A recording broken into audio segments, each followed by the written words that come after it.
वासुदेव को उस बंदी गृह में डाल दो। जिस बहन के आंसू कंस नहीं देख सकता था, आज उसके शरीर से लहू बह रहा था, परंतु कंस के मन में तनिक भी करुणा नहीं जागी। उसकी दृष्टि में वो अपनी बहन को नहीं, काल को बंदी बना रहा था। और देवकी को उस कारागार में। दाम्पत्य जीवन में ऐसा प्रवेश किसी का ना हुआ होगा जैसे माता देवकी और पिता वासुदेव का हुआ। स्वागत में आतुर संबंधियों के स्थान पर कंस के क्रूर सैनिक, सुहाग सेज के नाम पर कठोर धरती और सुसज्जित कक्ष के स्थान पर घुटन भरा कारागृह। सोचा था कि अपने प्रिय बहन के लिए विशाल सा राजमहल बनाऊंगा, हर सुख सुविधा दूंगा तुम्हें, पर तो दुर्भाग्य तुम्हारा, तुम्हें संपूर्ण जीवन यही इसी बंदी गृह में बिताना होगा।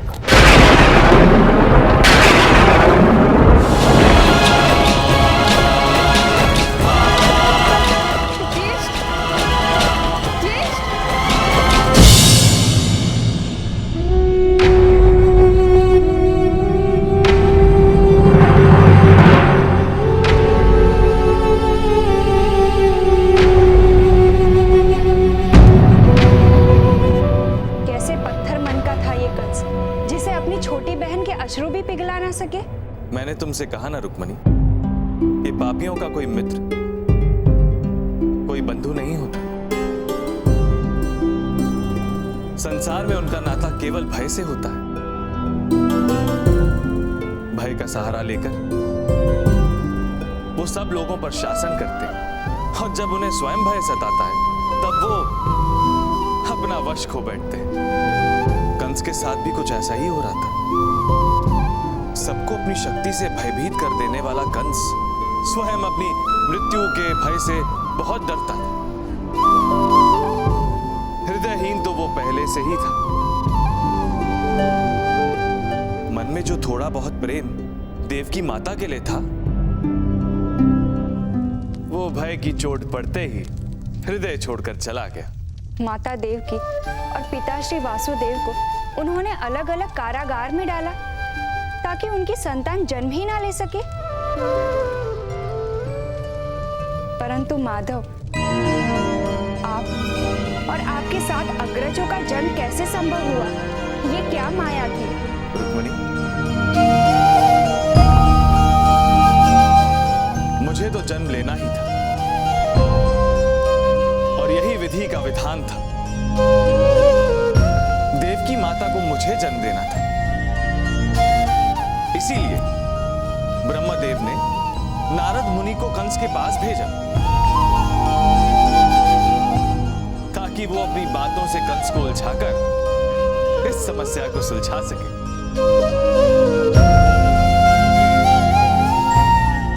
पहेलियां मत बुझाइए, बताइए ना, नारद मुनि ने ये सब संभव कैसे किया?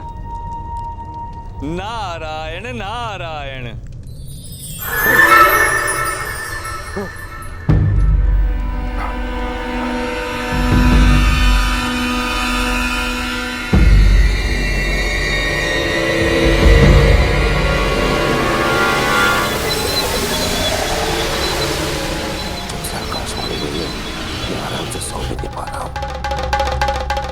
क्यों हो रहा है ऐसा? क्यों हो रहा है? क्या हुआ महाबली कंस? क्या स्वप्न में भी नारायण के हाथी अपना वध देख रहे थे? चलो अच्छा ही है, ठीक समय पर जाकर मृत्यु के मुंह से निकल आए। अच्छा हुआ स्वप्न था, वास्तविक होता तो मृत्यु इतनी सरलता से पीछा नहीं छोड़ती। कौन है? समक्ष आओ। कौन है? अन्यथा क्या मथुरा नरेश, क्या हमारा भी वध कर दोगे? निर्दोष नारद का? नारायण नारायण। प्रणाम महाबली कंस, हम हैं नारद मुनि, कोई यमदूत नहीं है महाराज। नारायण नारायण। परंतु क्या महाराज, आपने अपनी कैसी दशा बनाकर रखी है? भ्रुकुटी पर श्वेत, मस्तक पर चिंता की रेखा है। अभी तो आप जीवित हैं महाराज, और सुरक्षित भी। आपने अपने काल को कारगार में बंदी जो बना रखा है। नारायण नारायण। परंतु महाराज, हमारे मन में एक प्रश्न उत्पन्न हो रहा है। ऐसा करने से क्या होगा महाराज? जब समय आता है तो कारगार के सभी ताले स्वयं ही खुल जाते हैं। और तो और महाराज, हमने तो ये भी सुना है कि आपके लिए कोई भविष्यवाणी हुई है। हुई है ना? आकाशवाणी तो हुई थी, पर केवल इसलिए देवकी, मेरी बहन देवकी, उसको बंदी बनाकर रख दिया। नारायण नारायण। महाप्रतापी कंस, महाशक्तिशाली कंस, और देवताओं के इतने छोटे से प्रयास से आप भयभीत हो गए महाराज। यदि इसी प्रकार आप भयभीत होकर अपना जीवन व्यतीत करेंगे तो मृत्यु से पहले ही कई बार आप मरते रहेंगे महाराज। नारायण नारायण। बस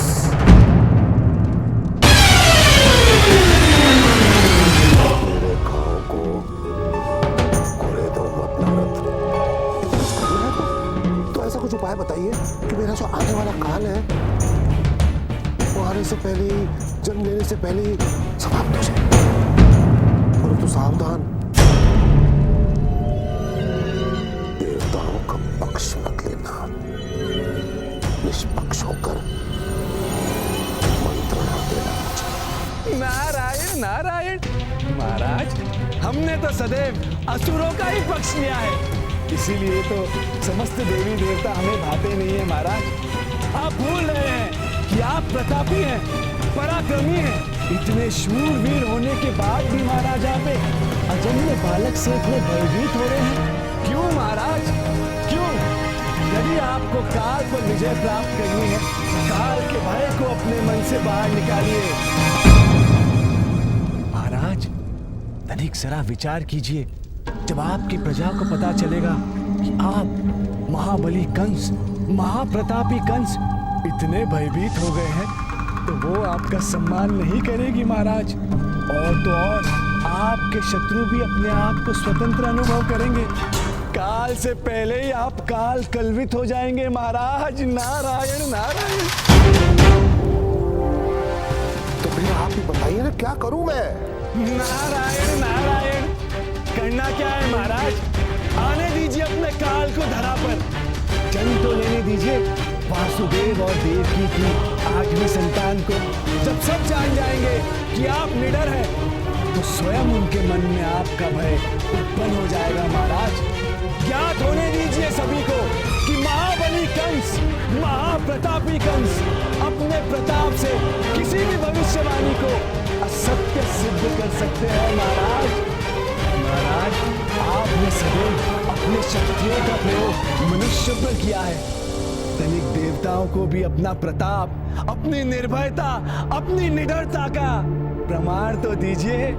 जन्म लेने दीजिए अपने काल को, और फिर उसका वध कीजिए। और फिर देखिए महाराज, कोई भी देवता भविष्य में कोई भी भविष्यवाणी करने की भूल नहीं करेंगे। नारायण नारायण। कंस के मन में नारद ने अहंकार और भ्रम भर दिया था।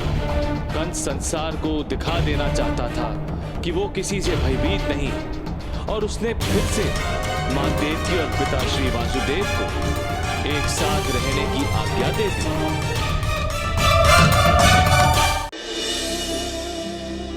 विधि का विधान, विधाता की माया, कारागृह के कष्टों के मध्य भी सुख का पहला वसंत वासुदेव और देवकी के भाग्य आया।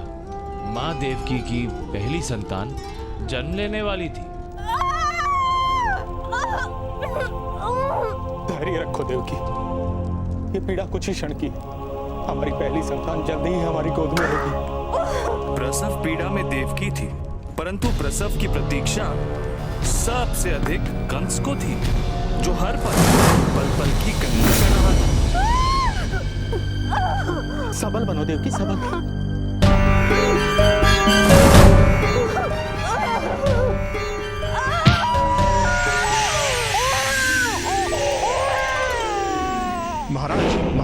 देवकी ने अपना पहला पुत्र को जन्म दे दिया है।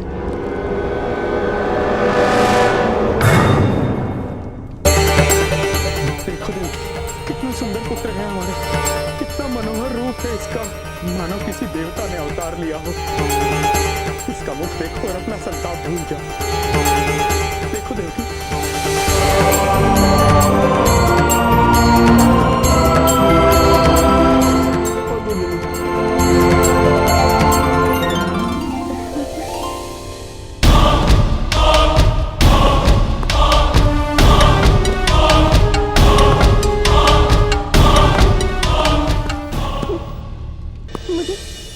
मुझे बच्चा सुनाई दे रहे, ज्येष्ठ के बच्चा पे ही वो मेरी संतान को मुझसे छीनने आ रहे।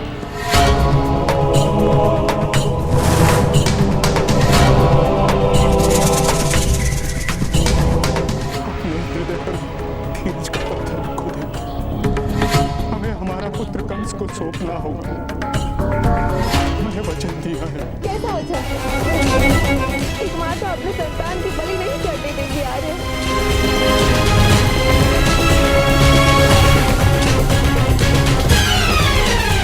तोड़ दीजिए वचन। मैं अपने लता को मृत्यु के मुख में जाते हुए नहीं देख सकती।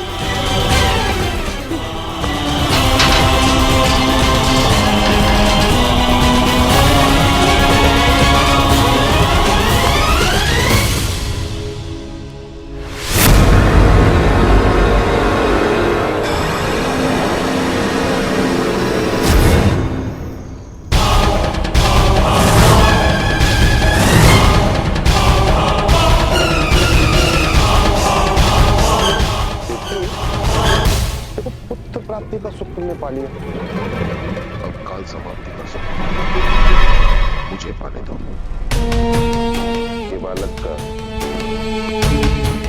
मुझे ऐसा कैसे कर सकते हो मित्र? इस सबोध बालक के प्राण मत लो, छोड़ दो इसे। मैं हमारे पुत्र के जीवन के लिए आजीवन तुम्हारा बंदी बनकर रहूंगा, दास बनकर रहूंगा। अरे ना ना ना ना रुद्र, अरे मुझे अपने जीवन में दास की आवश्यकता नहीं है, मुझे अपने जीवन की आस की आवश्यकता है और मेरी आस इस बालक में है। बस बालक मुझे दे दो, मुझे कुछ नहीं चाहिए। अरे तुमने मुझे स्वयं वचन दिया था कि तुम अपनी हर संतान को मुझे सौंप दोगे। मैं आपको वचन देता हूं, हमारी संतान जब जन्म लेगी मैं स्वयं उसे आपको सौंप दूंगा, आप उसका वध कर दीजिए। मुझे ये बालक चाहिए, वो भी किसी भी स्थिति में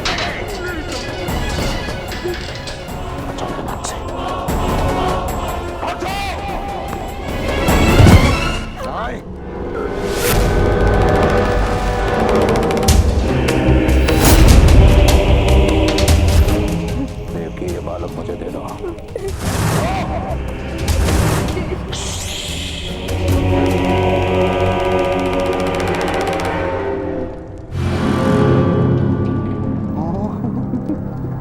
कितना प्यारा है मेरी देवकी की संतान, पर है तो मेरा काल।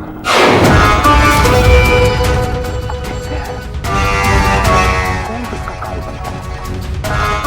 तू मेरा या मैं तेरा?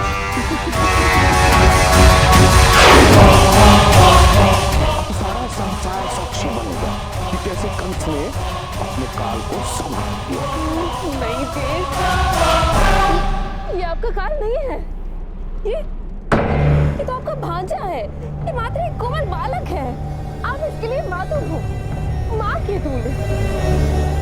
इसके प्राण मत दीजिए जेठ, मैं आपके पैर पड़ती हूँ जेठ, इसको प्राण दान दे दीजिए जेठ, ये आपका काल नहीं है। एक सोचो मित्र, ये हमारी प्रथम संतान है और आकाशवाणी के अनुसार हमारा 8वां पुत्र तुम्हारा काल बनेगा, तो फिर क्यों इस अबोध को मार कर पाप अपने सर पर ले रहे हो? इसमें तुम्हारा भी तो अंश है मित्र, तुम मामा हो इसके।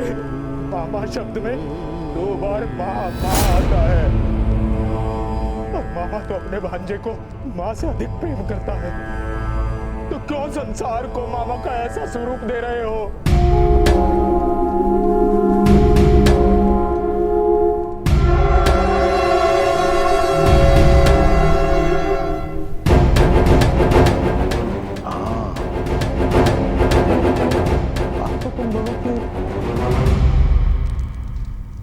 उचित है कि तुम्हारी 8वीं संतान ही मेरा काल बनेगा।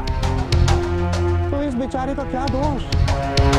अब तो कंस संपूर्ण संसार के सामने उदाहरण बनेगा कि इसके भीतर केवल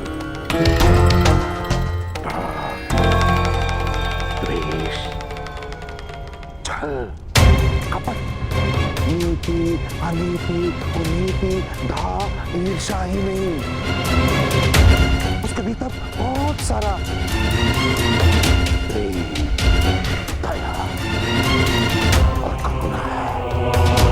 तो ठीक है, इस बालक पर, अपने भांजे पर एक उपकार करता हूं। आज मैं इसे प्राण दान देता हूं।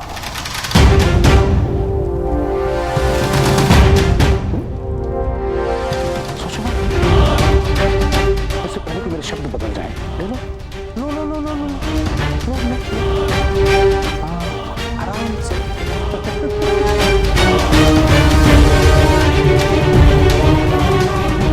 अब तो खुश हो ना?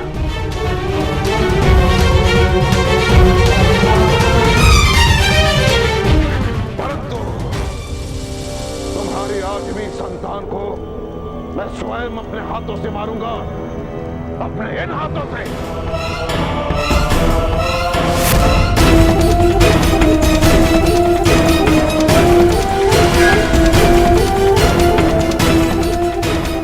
स्मरण रहे।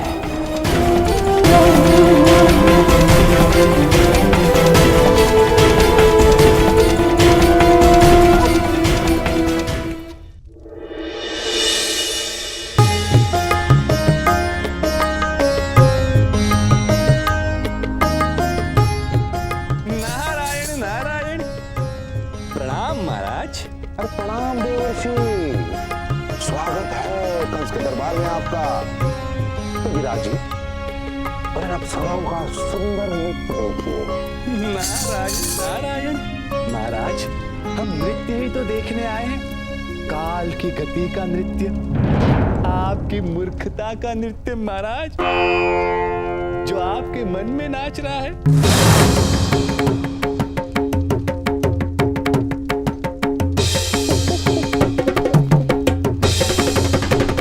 कंस की मूर्खता देवर्षि,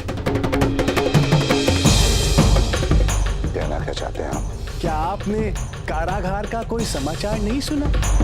क्या आप हमारे सुझाव से इतने निर्भीक हो गए हैं? कभी कभी अधिक निर्भीकता भी मनुष्य को विनाश की ओर ले जाती है महाराज।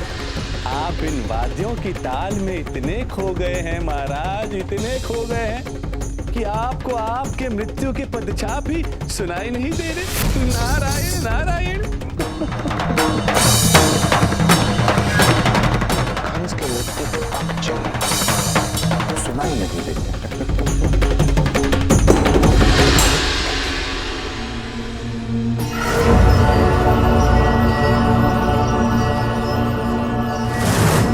जो कहना चाहते हैं सीधे सीधे कहिए देवर्षि। नारायण नारायण। आइए ना महाराज, एक पहेली बुझाते हैं। हमने सुना है पहेली बुझाने से मनुष्य का मस्तिष्क और भी तीव्र हो जाता है। आइए ना महाराज।